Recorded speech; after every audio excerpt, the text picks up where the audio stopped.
What's happening? Did you watch the Super Bowl this weekend? Because I certainly did not. But hey, I did see this.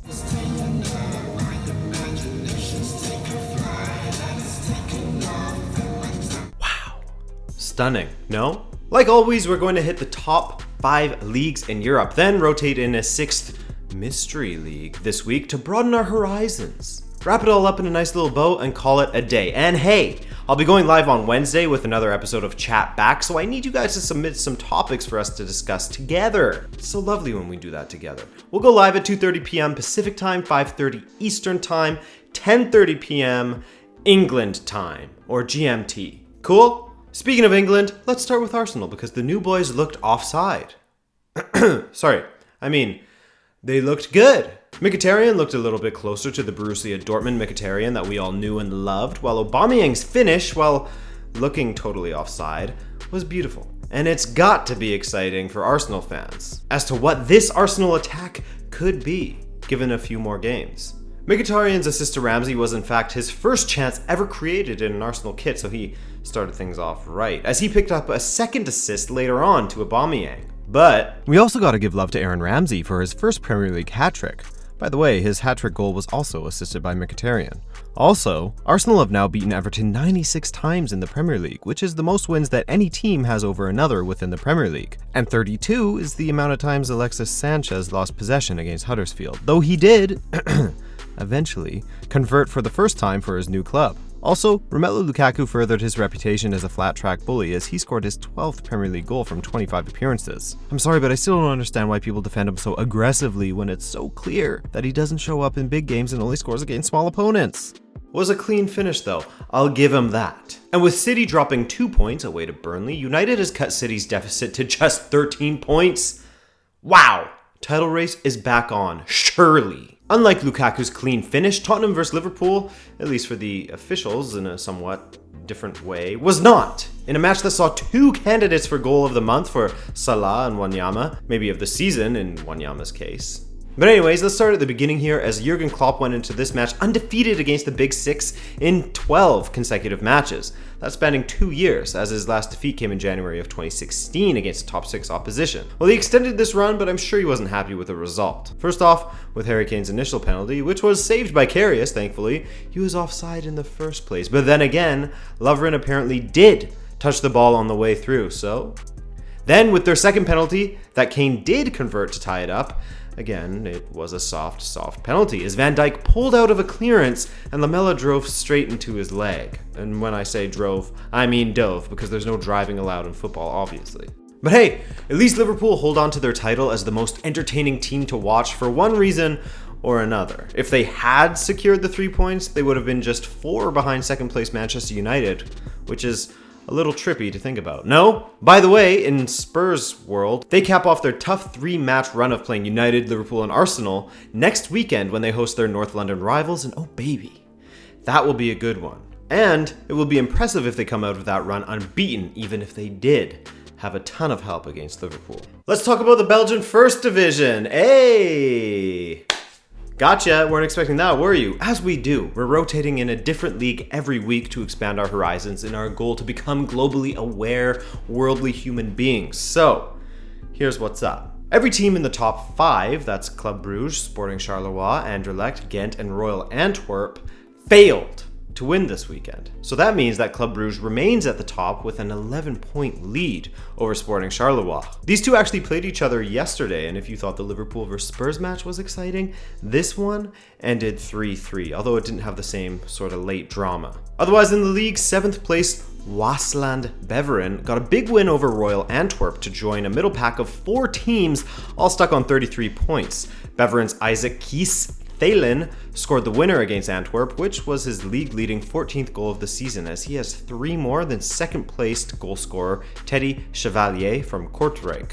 Kortrijk?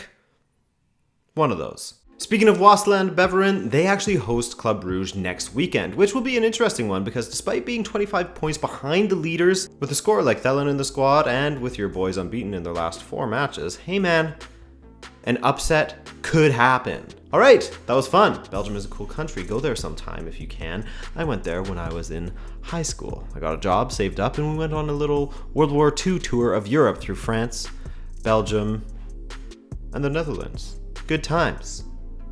I got drunk in Amsterdam. Anyways, Spain. Only one team in the top 4 won. Hell, even in the top 6, only one team won, and it wasn't Barca or Real Madrid. Barcelona, speaking of which, came from behind against their crosstown rivals Espanyol, thanks to an 82nd minute equalizer from Gerard Piqué. So they're still unbeaten. Barca were pretty unlucky, however, with Coutinho hitting the woodwork. It must be said though, Barca were resting some players with Messi, Rakitic, and Alba all on the bench to start. Real, on the other hand, had a tough time against Levante. Levante, going into this one, by the way, had been defeated by Real Madrid in La Liga more than any other team. And they were probably feeling pretty nervous when Sergio Ramos scored in the 11th minute, his first of the season. In fact, that goal ensured that Sergio Ramos is the first defender to ever score in 14 consecutive La Liga seasons. For Ronaldo, it was another poor, or as some like to say, unlucky, evening for him, with 7 shots, 2 on target, and 3 blocked. Brutal. Also, Atletico continued to quietly and efficiently go about their business, as they registered yet another clean sheet against third-placed Valencia. By the way, Valencia has lost their last 3 matches in a row, losing 4 of their last 6. But back to Atleti. They have been so dominant defensively that Valencia didn't have a single shot on target. In fact, in both of their meetings combined this season, Valencia didn't have 1 shot on target. It's cool to see Atletico back up close to the top of the table. In fact, they are only 9 points behind Barcelona now. They've only conceded 9 goals, but they could use some more help in the goal scoring department, as they've only scored 33. The kings of the 1-0 win. Alright, let's go just a bit north of the border to France, where Marseille kicked the weekend off right on Friday with a big boy 6-3 trouncing of Metz, and all I gotta say is, why aren't more people talking about Florian Thauvin? The guy is killing it, man. He scored a hat-trick on Friday and also provided an assist, becoming just the second player in the top 5 leagues to reach double figures in both goals and assists this season in league play. While we're on the top 5 leagues train, Mariano of Lyon scored in his team's 3-2 loss to Monaco, which was in fact his 6th goal scored from outside the box this season, so he's proving to be more dynamic than originally thought. By the way, when Monaco and Lyon meet up, there's an average of 4.8 goals per match. PSG beat Lille 3-0 with Lassana Diarra making his first appearance and getting his first assist for the club. Right on, man, a Portsmouth legend. So, Marseille now sit 11 points behind PSG. Monaco is in 3rd with 50 points and Lyon just behind them with 48. Italia. Boy, oh boy, is it ever tight at the top, my man, as Juve and Napoli both won, meaning they have really pulled away from the chasing pack. Napoli beat Benevento 2-0 away thanks to goals from Dries Mertens and Marek Hamšík. And by the way, Napoli have gained 60 points from their first 23 matches, which is the most any team has ever done so early in the season.